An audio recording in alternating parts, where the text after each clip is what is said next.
Okay, so coming back, the second. So I think you guys did this already, right?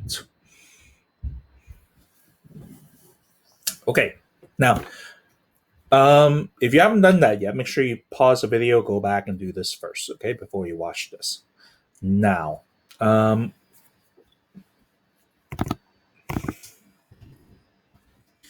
this question, now I personally haven't done the entire math itself, but just as I said in physics last lesson, if you can draw the diagram out, it's a lot simpler. So in this case, you go up north, 1, 1, 2, you go west this way, so many meters, and you end up going south.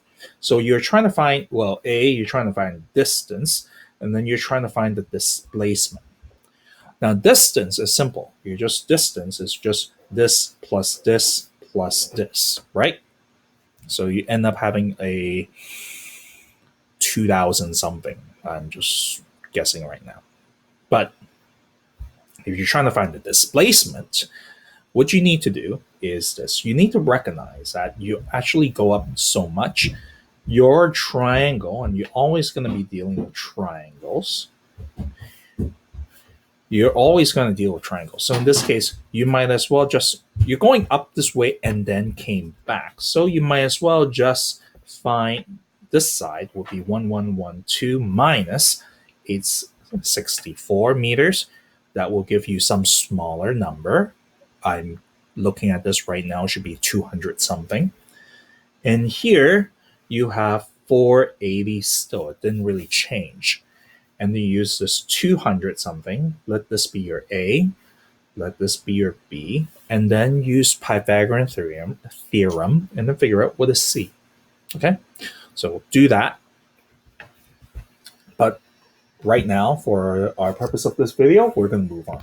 Just look at what you're reading. Now, this part 3 here, it's very much like a definition thing. So just go right ahead and do that. Now, this one.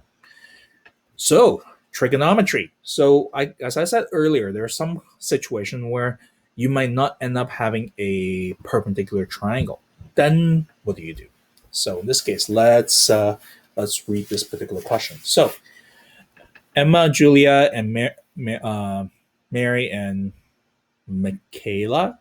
Oh, I didn't know you can spell it this way. Go on a roller coaster.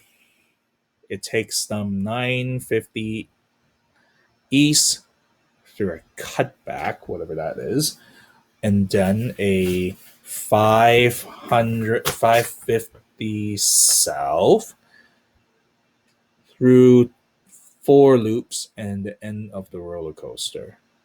Okay, I don't guess the loop part, like we're not doing angular momentum and stuff like that, so we don't care about loops. We just care about destination. So let's draw that then. Okay. Same thing. East 950 meters east. And you are doing 550 south through 4 loops. Okay. South 550 meter south. And you are looking, what is the angle of the resultant displacement from the original position? Angle of resultant position. Okay, so how much? So their displacement is here. So essentially, it's what's the angle here? Okay, they're trying to find the angle. So now in this case, we're still actually dealing with a perpendicular triangle. So that's good. But knowing this is a perpendicular triangle, unless you're talking about those, is it 2 or 3 like golden ratio triangle, which you know what the angle is, this one you actually have to use trig. Okay, so what you do is this.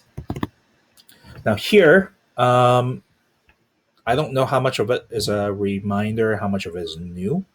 Sakatoa is basically a way for us to remember the sine of an angle. Basically, trigonometry is a certain ratio. you know the length of certain ratio when they compare together is always result of a particular angle. So sine of theta, I think that's theta. Sine of theta, you're talking about the opposite versus divided by hypotenuse. So depending on the length of the opposite side to the angle and the hypotenuse, they always come up with a ratio that tells you what is the angle.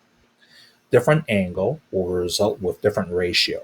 And in the past, before calculator became really popular, there are actually tables of these different angles. And then if you're not sure what the angle is, you just calculate what is this ratio and then look up the table to find out what is the angle itself. Um, Nowadays, for most of us, we don't do that anymore. There are still some countries where calculators and computers are not so accessible. Students still learn how to use the sine table. A good friend of mine from university, he actually learned that in his school because there was really only one or two calculators. So, anyways, coming back. So we have this side, the side that is touching the angle itself, and we have the side that's opposite. So in this case, we will the sine function won't be useful to us. We will actually need to use the cosine. Sorry, not the cosine function. We need to use the tangent function. So tangent function is the opposite side divided by the adjacent. So in this case, which is exactly what we have, opposite, adjacent. So this will be, so this is opposite, opposite. This is adjacent. Okay. So in this case, this will be theta. Tan of theta equals opposite over adjacent. And then so in this case, opposite side you have 550 meters. Adjacent side you have 950 meters. So when you divide that together, you will, now again, I know we're trying to put everything into one line, but I'm not sure how comfortable you guys with tangent and stuff like trigonometry. So I'm just gonna calculate this first, okay? So calculator,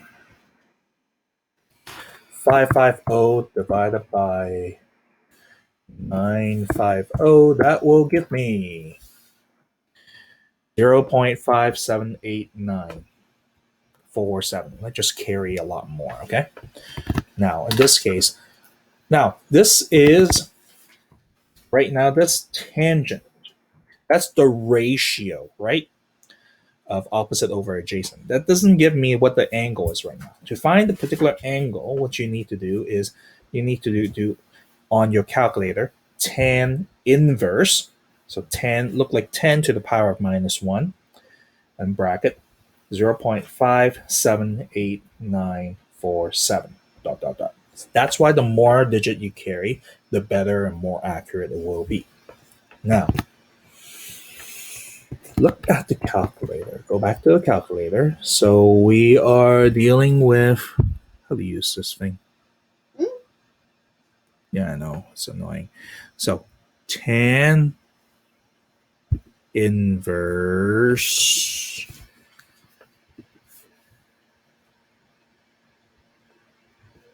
inverse probably. Go back.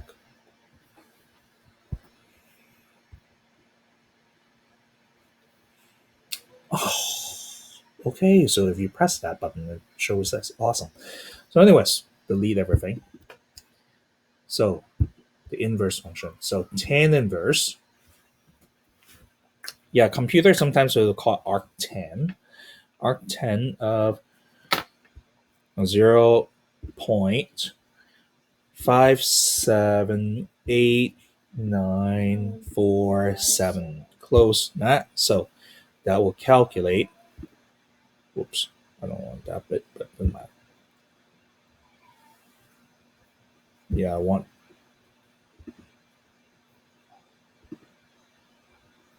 Okay, I'm doing something wrong.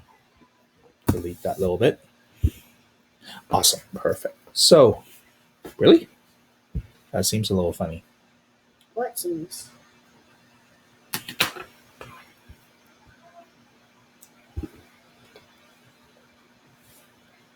Okay, let's reset. No. So tan inverse of 0.578947 close. Dang it, they're giving it to me in radians.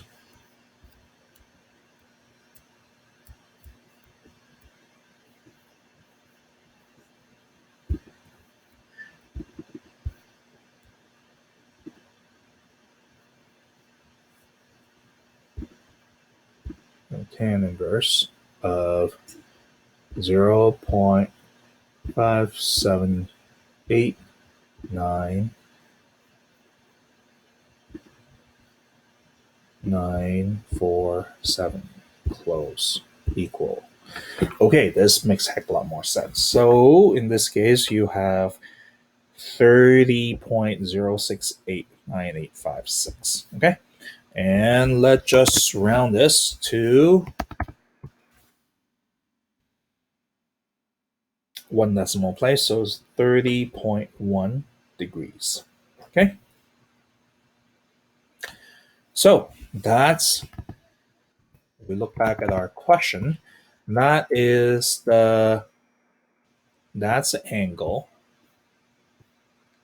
That's the angle of the resultant displacement from their original position. So we found the angle to be here, to be 30.1. Okay. Again, pause here. Do you have any questions?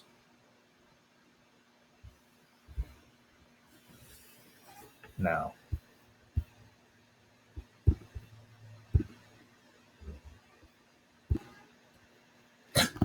actually, for now, what I would ask you to do is for homework as well as practice, do Hi, these. Mr. Chang. Hello, Jordy. Just hold on for a second. I'm Mr. recording a Chang. video on another screen. Oh, sorry. Sorry, I'm recording a video on another screen. I'll be right back. Okay.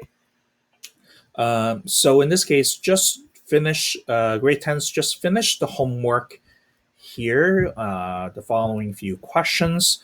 That will be it. And then, yep. So I will also post the answers once it becomes available. And yeah, we can go over it. Okay. Have a good day. Make sure you do a lot of practice. This is simple stuff for physics. Make sure you do it a lot. Okay. Have a good day.